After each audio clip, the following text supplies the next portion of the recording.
Welcome to the Meta Minute, Meta 10 minutes probably. This is GAC season 40 after the first week. So, what is the show?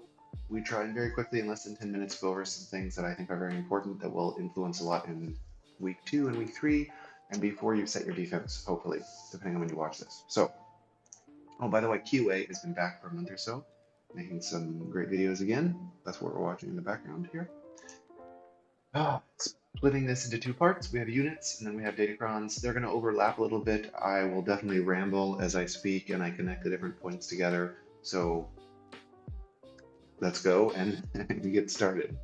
Um, Welcome to Rock, Paper, Java. Yeah. Okay, so Java is a very important unit in this meta, in this season. And I think more than that, I was trying to illustrate here where far more than any season that I recall, any meta that I recall, we're in a meta now of there is no longer the defensive team that stands up against the majority of other teams.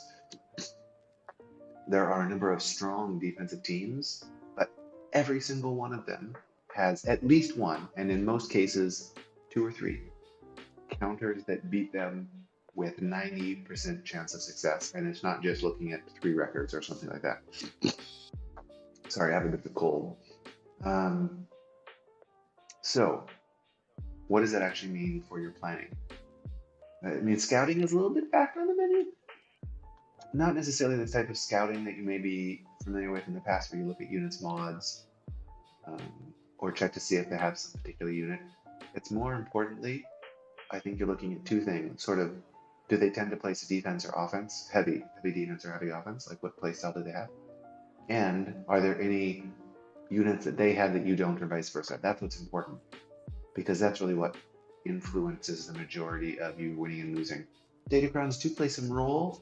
I mean, of course they do. You have a 200%, 300% armor datacron that's going to shut down some counters. But in general, the majority of the high success chance counters cannot be stopped by one particular datacron. Not all the time, but in the vast majority of the cases. So, let's start talking about different teams here. Finn is a great one. He's great on defense. He's great on offense. On defense, he's totally shut down by Starkiller, the EPMJ version of Starkiller.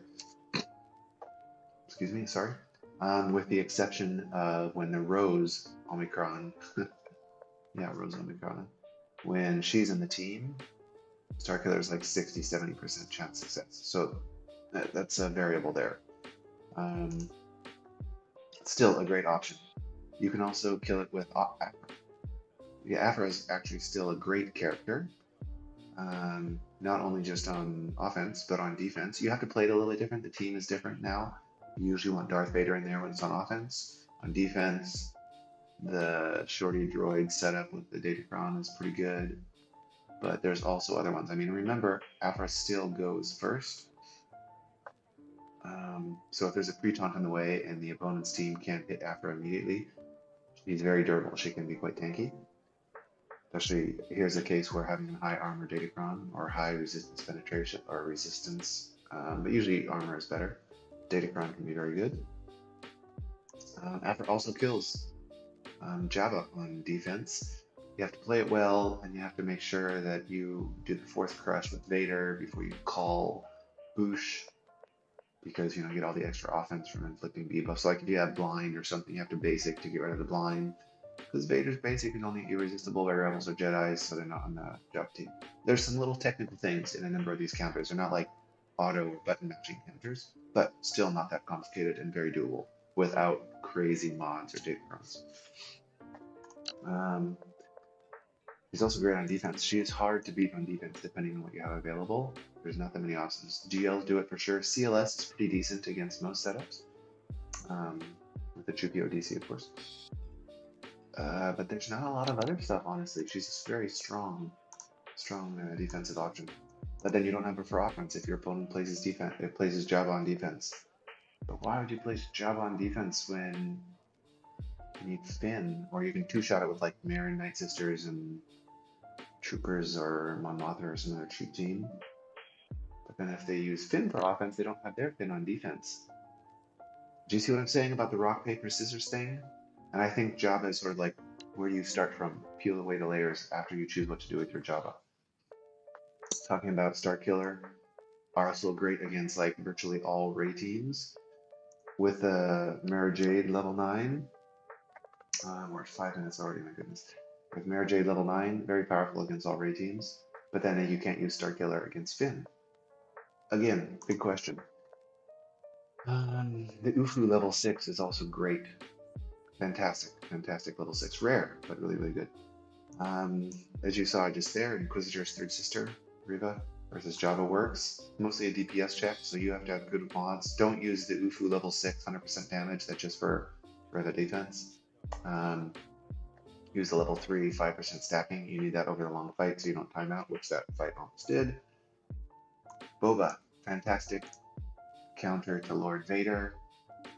Sort of a slower Boba team is better, so Lord Vader takes a lot of turns and applies dots. You can't let Lord Vader do ability block after he goes into ultimate. You'll almost certainly lose, but you don't need to. If he applies like 50 dots or so, usually it's good, especially in like Mechanic Savvy or something from Quill if he's in the team, or Offense Up from Boss. Boba kills most Lord Vader comps. But also he's good on defense with Java because it'll stop Inquisitors frequently. Stops Night Sisters because his execute is not the insta kill immunity thing that the Night Sisters get from Marin. Yeah, Tuscans on offense, they're great. They should be modded more for defense with potency, not really for offense, because you have to survive the opening salvo and then you can destroy the team. So keep that in mind when you're modding your Tuscans. Most people don't do it correctly. Yeah, we talked about Darth Vader earlier. Darth Vader is very interesting. Do you put him on offense with Afra if you're going to kill Java, if your opponent places Java? Or do you use him to kill Riva? Because Riva is killed by Freya, Savage, Talon, whatever, Nihilus, and Scion, but can also be killed by an Empire team, Empire lead team with Vader in it.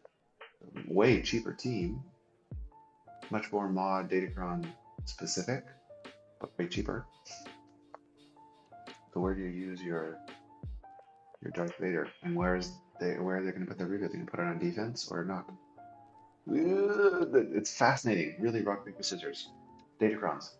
Oh yeah, the dark side, 30% potency works great for Afra, the level 3, for unique and her leadership. Really, really good Datacron there. I think it's better on offense, but not bad on defense. Because on offense, or on defense, I mean, you usually want, or like one of the strong teams is the shorty Datacron, like L3 or something like that. So it depends on what you're splitting up your units.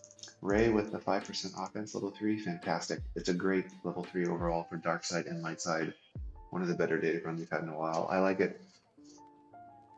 Excuse me, sorry, this cold's really annoying. I like it even better than the 20% TM, to be honest, because there's no modding in particular. So many teams get more than a certain amount of buffs you need. The Poggle, level 9. Not many people have Relic 7 Poggle, it's true. But it makes the Geonosians a great team versus like virtually all B teams and some A teams. Really, really good. Very surprisingly good. This is not new. The set 7 level 6 target lock for droids. Great on the General Groups team, but a little bit better than last season, last 5 season, where there was the set 6 available because of the 20% TM that was used more oftenly with the Grievous teams. Give them a nice start, but makes Grievous pretty good on defense, also on offense, but it's a nice Datacron. And as I mentioned before, the Uhu level 6 is really good. It's sort of rare. I don't know if people roll away from it to try and get Tuscan or Separatist or something when they get to level 6. But it's a very good one. There's a lot of individual units that benefit from it, not just the Star Killer team. So, I mean, the health, max health thing is crazy good on a bunch of teams. On like Ray teams, for instance.